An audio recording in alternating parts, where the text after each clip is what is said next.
What is going on, guys? In today's video I will show you the top 3 best builds in Throne and Liberty. So at the start I will give you a quick overview of each build. Then I will explain what skills and upgrades should you focus on. Then as well I will show you what is the best gear and how to get it. And then finally we will go over the weapon masteries, your skill rotations, and even what guardian should you use. So we would be able to get the highest damage possible and much more.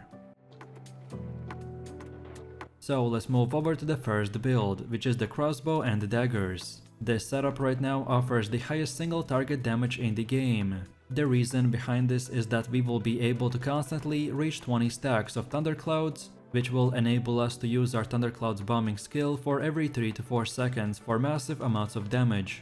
So let's take a look at our setup. And first of all we have our skills. So for the defensive skill we use the Black Blade. While for active skills we get the Inject Venom, Mother Nature Protest, Selfless Diffusion, Mortal Mark, Nimble Leap, Quick Fire, Mana Exchange, Knife Throwing, Fatal Stigma, Cleaving Moonlight, Brutal Incision, and Weak Point Shot.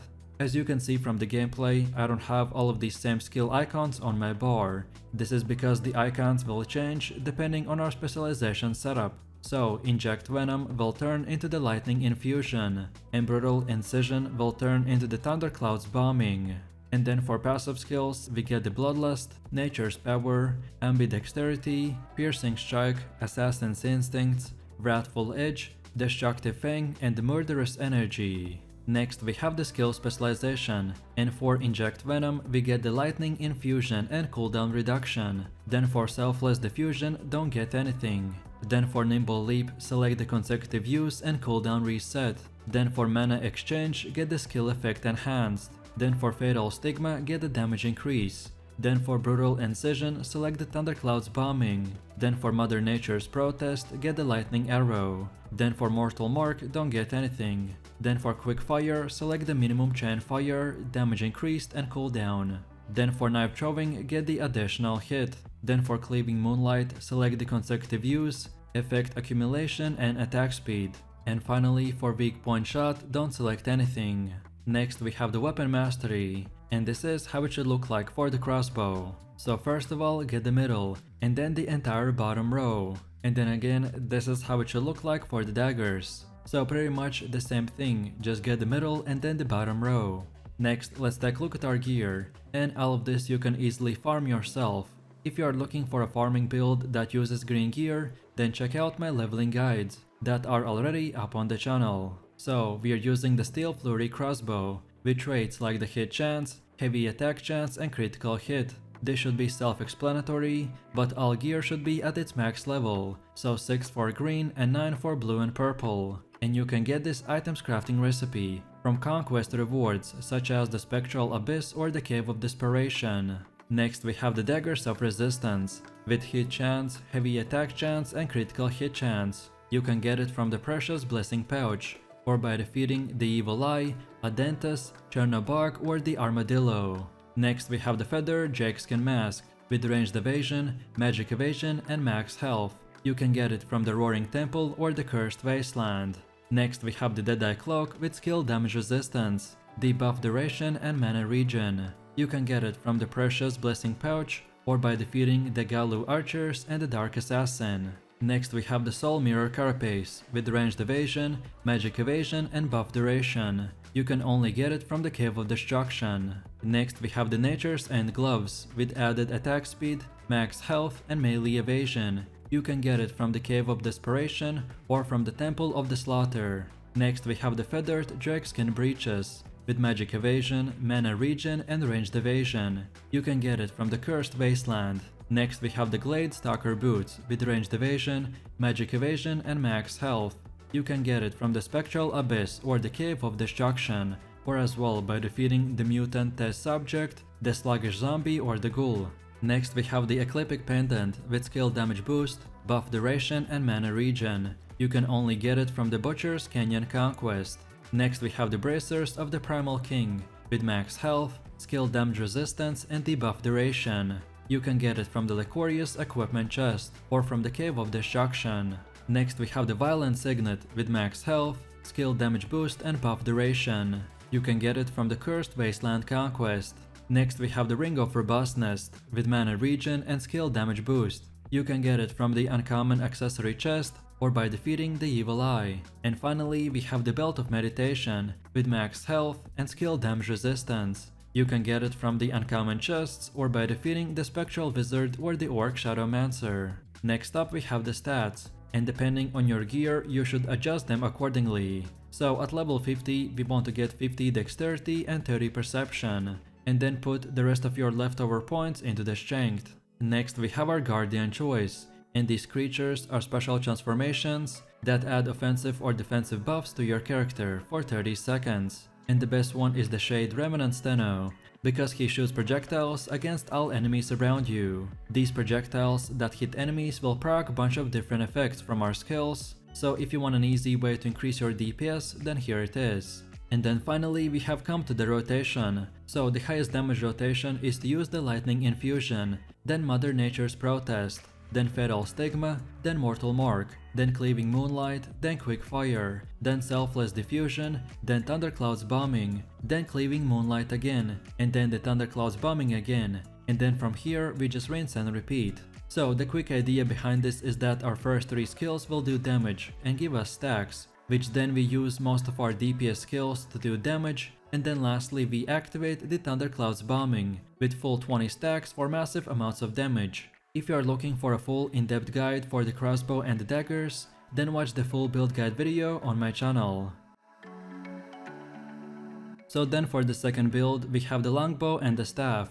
This setup is a glass cannon that deals huge amount of damage from a long range by maximizing our specific passives and items. You will need to manage your cooldowns effectively, but if you follow the instructions then you will be nuking everyone that stands in our way. So let's take a look at our setup, and first of all we have our skills. And for the defensive skill we have the Overtaker, while for active skills I've chosen to go with the Serial Fire Bombs, Judgment Lightning, Ice Spear, Infernal Meteor, Nature's Blessing, Inner Peace, Zephyr Snack, Strafing, Deadly Marker, Ensnaring Arrow, Decisive Sniping and the High Focus. And as you can see from the gameplay, I don't have all of these same skill icons on my bar. It is because the skill icons will change depending on our specialization setup. So the Serial Fire Bombs will turn into the Focus Fire Bombs, then the Ice Spear will turn into the Ice Spear Bombardment, and Infernal Meteor will turn into the Hellfire Rain. And then for passive skills we get the Rapid Fire Stance, Steady Aim, Sniper's Sense,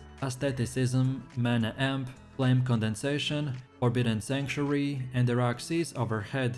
Next we have skill specialization, and for the Serial Fire Bombs we get the Focused Fire Bombs, Mobility and Projectile Speed Increase. Then for Ice Spear, select the Ice Spear Bombardment and the damage increase. Then for Nature's Blessing, get the Whirlpool attribute. Then for Zephyr Snack, get the damage increase and cooldown. Then for Deadly Marker, get the Bullseye. Then for Decisive Sniping, get everything besides the Divisive Bombardment. Then for Judgment Lightning, don't select anything. Then for Infernal Meteor, get the Hellfire Rain and cooldown. Then for Inner Peace, again don't select anything. Then for Strafing, get the Gale and consecutive use. Then for Ensnaring Arrow, get a hit chance. And finally for the High Focus, get the base damage boost. Next we have the Weapon Mastery, and this is how it should look like for the longbow. So get the middle first and then the entire bottom row. And then again, this is how it should look like for the staff. So pretty much the same thing, just get a middle and then the bottom row. Next let's take a look at the gear, and all of this you can easily farm yourself. If you're looking for a farming build that uses the green gear, then check out my leveling guides that are already up on the channel. So we are using the Karnix Nether Bow with hit chance, heavy attack chance and critical hit. Also, all of this gear should be at level 9, and you can get this items crafting recipe from Paola's Dimension Chest or from the Dead Abyss dungeon. Next we have Tobluk Shattering Quarterstaff with heavy attack chance, critical hit chance and hit chance. You can get it from the Paola's Dimension Chest or from the Tyrant's Isle dungeon. Next we have the Feathered Jackskin Mask with ranged evasion, magic evasion and max health. You can get it from the Roaring Temple or the Cursed Wasteland dungeon.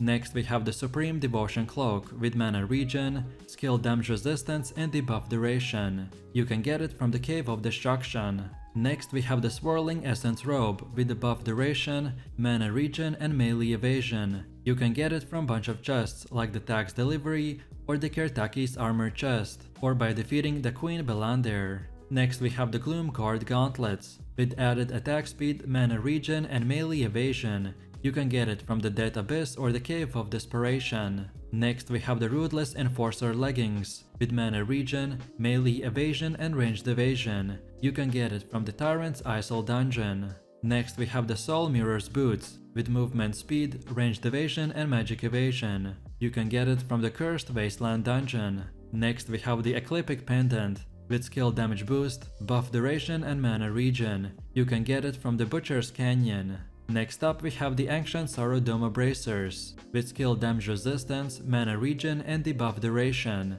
You can get it from the Tyrant's Isle and bunch of armor chests. Next we have the Violent Signet, with buff duration, skill damage boost, and max health. You can get it from the Cursed Wasteland.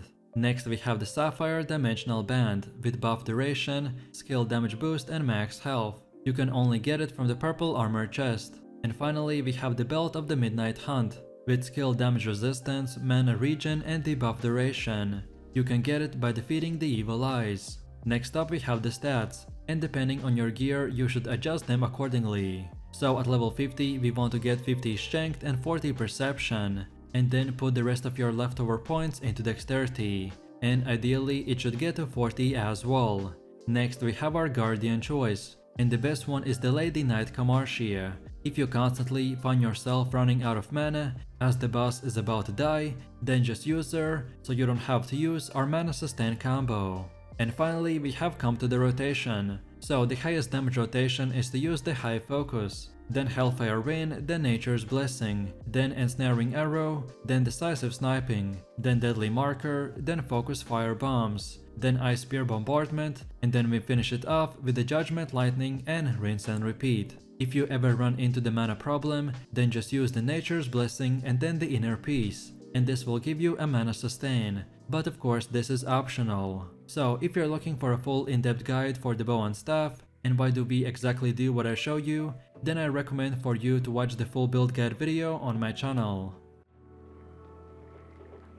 And then for the last and final build we have the Greatsword and Daggers. This setup is a melee assassin, and thanks to their passives, items and skills we will be able to do very high damage. Once you fully build it we will reach over 300 damage boost and 500 plus heavy attack chance. So in short, we will be doing incredible amount of damage for a melee player. So with that said, let's take a look at our setup. And first of all, we have our skills, and for the defensive skill, we get the Block Blade. And then for active skills, we go with the Stunning Blow, Cleaving Moonlight, Valiant Brawl, Brutal Incision, Inject Venom, Guillotine Blade, Umbral Spirit, Fatal Sigma, Dead Blow, Willbreaker, Gaia Crash, and the Da Vinci's Courage. As you can see from the gameplay, I don't have all of these same skill icons on my bar. It is because the skill icons will change depending on our specialization setup. So the Brutal Incision will turn into the Thundercloud's Bombing, then Inject Venom will turn into the Lightning Infusion, then Umbral Spirit will turn into the Thunder Spirit,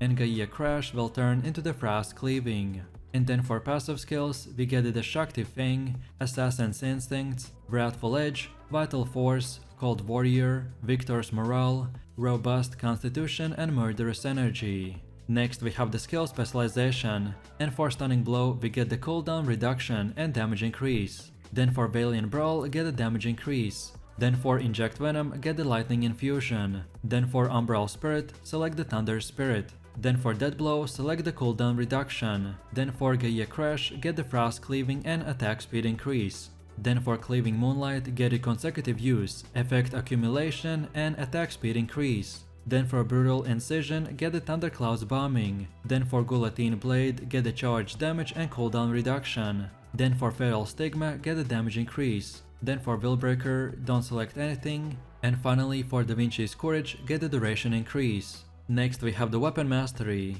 and this is how it should look like for the Greatsword. So get the middle first and then the entire bottom row. And then lastly go to the top row. And then again this is how it should look like for the daggers. So this time get the middle row fully, and then go to the bottom and get the entire row as well. Next let's take a look at our gear, and all of this you can easily farm yourself.